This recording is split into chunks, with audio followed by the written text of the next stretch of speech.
дупло.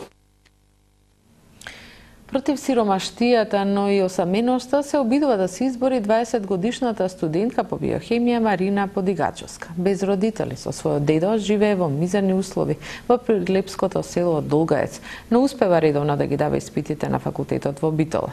Најмачни се летата, кога во селото нема ниту со кого да поразговара. 20-годишната Марина Подигачовска има многу поинаков живот од нејзините колеги на биотехничкиот факултет во Битола. Живее во прилепското село Долгаец и пред 4 години останала без родители, па сега живее само со дедои. Од државата добива 5900 денари и со нив го плаќа студирањето. Не се жали толку на сиромаштијата, вели се снаоѓа за да преживее. Најмногу и тежи осаменоста. Вели дека и недостига родителски, но и стручен совет во одредени моменти.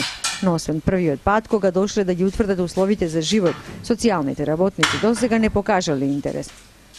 Да си искажеш треба на некој нешто, да му кажеш што чувствуваш се. Не се јави никој? Не, никој. Никогаш немаат разговарано на оваа тема? Не. Со кого ја делиш тогаш тагата, кога ти е тешко, кога ти недостига мајката? Со кого разговараш? Па имам тетки со нив. Со дедо ти? И со дедо помалку. Летово го минува во трошната куќа во селото, во малата соба, каде наместо под и тепих гази на земја. Делови од таванот може секој момент да паднат. Спие на железен кревет. Во зима се покрива со бодликава покривка ткаена од козјо влакно. Се случува во текот на месецот кога треба да пријавиш испити да немаш пари? Не, до сега си собирам, си заштедувам пари така, за да имам тогаш. Оти после казни треба да плаќам, многу ми е така. Имаш компјутер? Не. Други некој помагало? Немам ништо другото.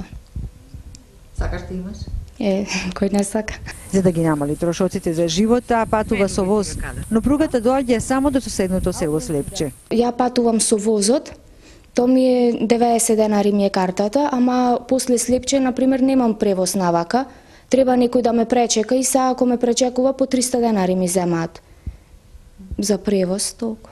Се случува да пешачиш? Да, се случува. Колку време треба да пешачиш? Сат и пол толку. Во лето жешко не се доодува, далеко е многу, во зима снег има. Оваа млада девојка, оставена без родителска грижа и љубов во најкритичните години од младоста, учи сама да се справува со секој проблем. Испитите ги полага редовно со просек 8 и се стреми што поскоро да го заврши факултетот. А потоа се надева дека ќе го оствари сонот, да има сигурна работа, мирен живот и семејство кое ќе го храни со бескрајна љубов.